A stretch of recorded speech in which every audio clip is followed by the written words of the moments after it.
Hi guys, and welcome to a Mike's Positively Technical World video review on this, the worx wx812. This is the angle grinder provided by worx.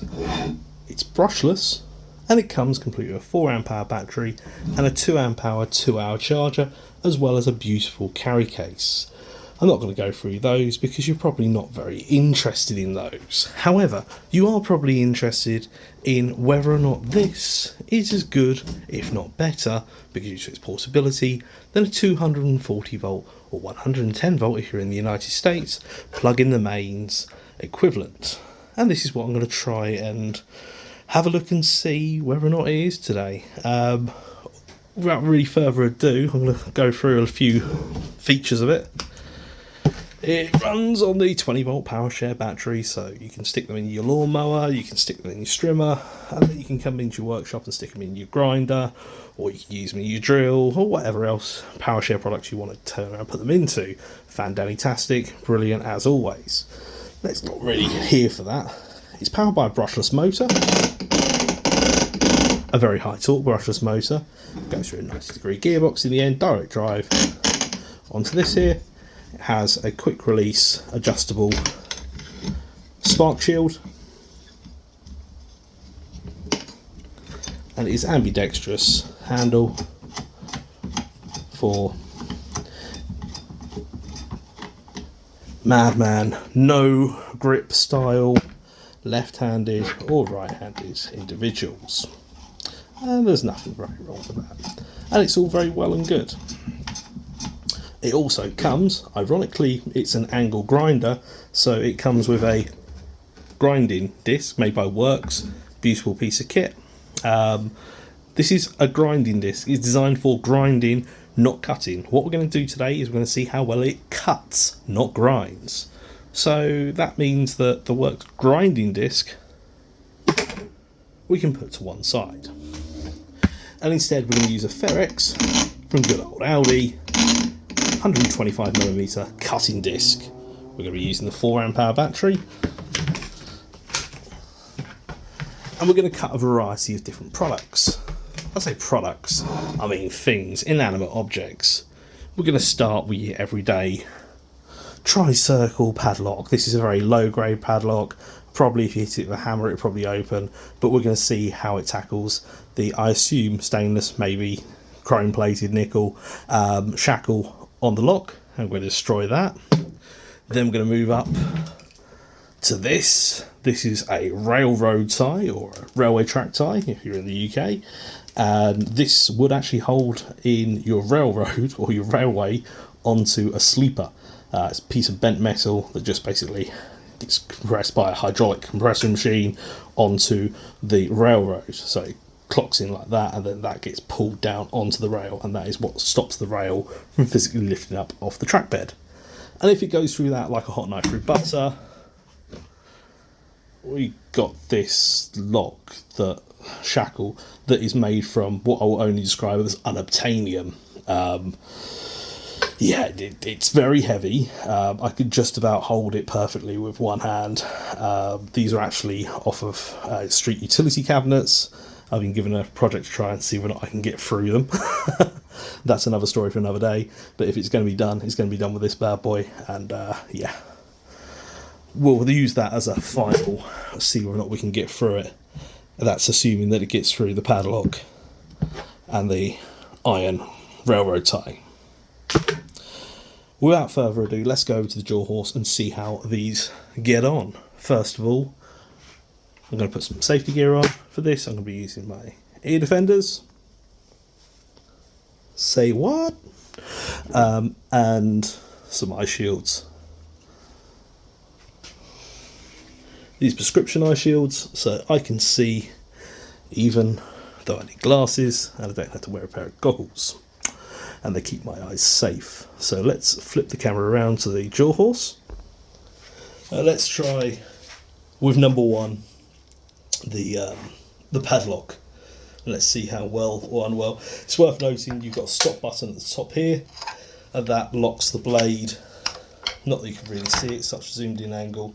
That locks the blade and stops it from rotating when it decides to lock in. that you can just by hand release the blade. I shall show you that in a minute though. Let's just get cracking with the demonstration.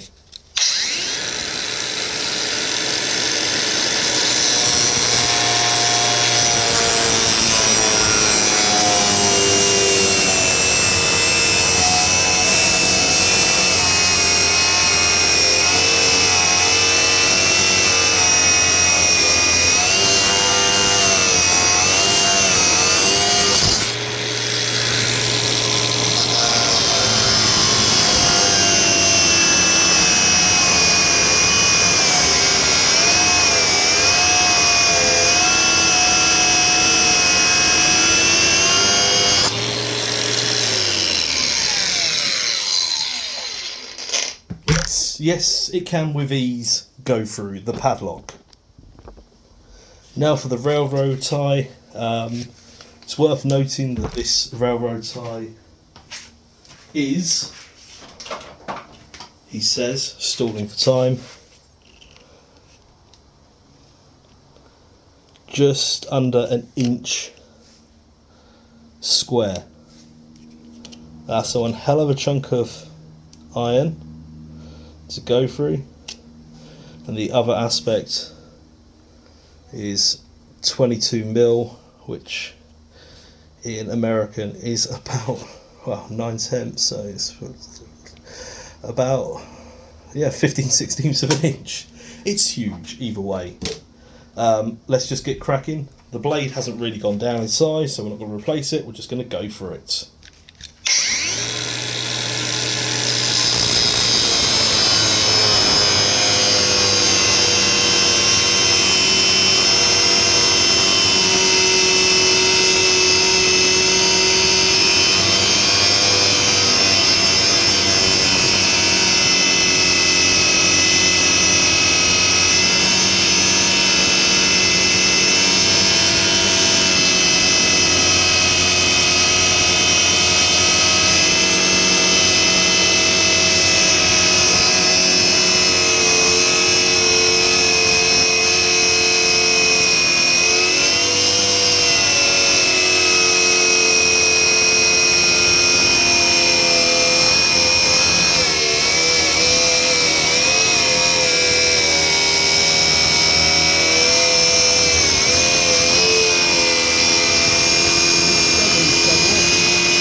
Oh, it's probably my fault, getting a bit of a jump on.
And again, come on.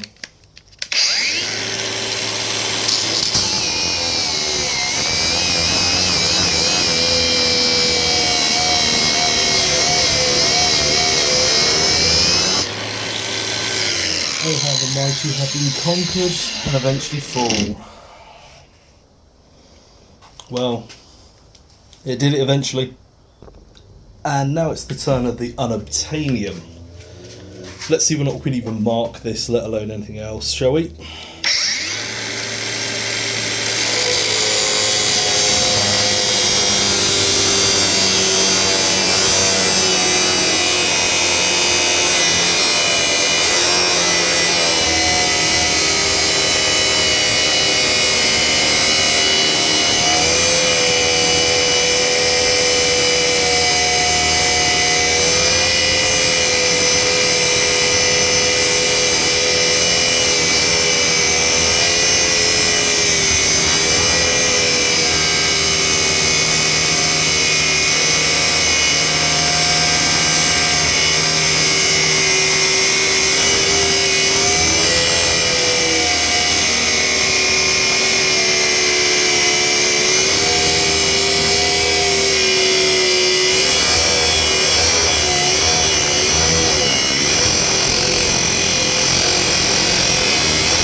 I don't think there's going to be much more, but let's give it a go.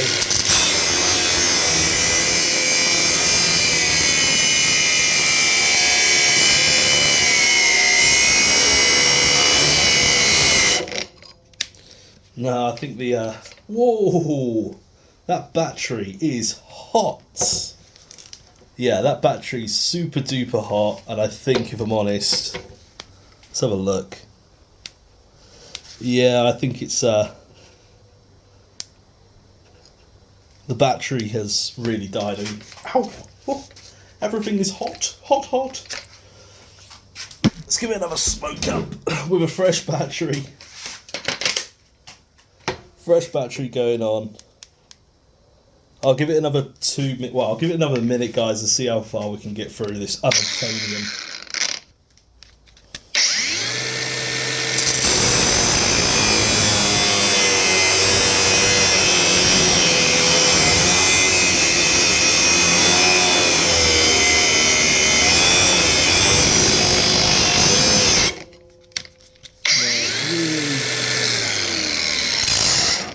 It's really tough stuff, this is. I'll give it another 30 seconds, guys, then we'll call it. He says trying to switch it on.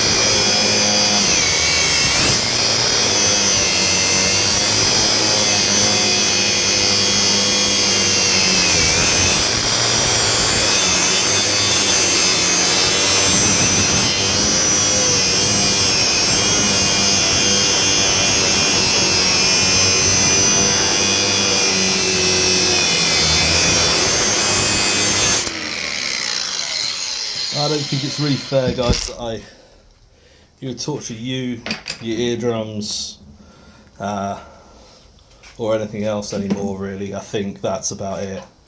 I mean, I think that's impressive. I mean, that has at least tried to make an impact on it. It's probably got about 7 or 8 mil through, and that's a big old block. It's 1.5 inches, 40 millimeters in thickness. It's huge, and it made about 6 mil through. We'll call it defeated on the unobtanium lock. Let's bring it back up and we can have a bit of a summarise. I'll also show you the lock feature because it didn't come out too well on this bit. Let's go back up to the table. Okay guys, just a quick summary really. The wx812. I will try and put this on camera for you guys. The blade is still roasting hot. As you can see, it does quite easily unspin. Take it off. You can put your grinding disc on. Just note that when you put your grinding disc on, you need to turn it upside down so the flange side goes inside. For a cutting disc, use it the opposite way around. So that way for a cutting disc, or this way for a grinding disc. It is also supplied with your standard spanner. But due to the unique, I say unique, I'm pretty sure most of the angle grinders on the market these days feature a stop with a hand tighten mechanism, like so. And then you can, if you really want to, really yank it up with that, and then that still doesn't stop you from undoing it by hand. He says struggling quite badly. But yes, so you can then run the grinding disc. I'll leave that in situ. I do a lot more grinding than I do cutting. But there you have it. As I say, it went through, and in all fairness, disc size wise, how much did the disc go down for metal? Not a lot is your answer. It's a little bit thinner, I think. Yeah, maybe a tiny little bit thinner. But yeah, not really sure what else to say other than it's good for cutting through locks. It's not bad at going through railroad ties, but it does get beaten on unobtanium locks that are so hot that I can't even pick one up to show you what's actually damaged on it. Give me 2 seconds. It did make a fair old try, but unfortunately it just got a little bit beat. So there you have it guys, the worx wx812, the angle grinder that probably can, but at the same time can't quite go through unobtanium. There you have it guys, I can't really say a lot more than that. Enjoy, like, subscribe, do whatever.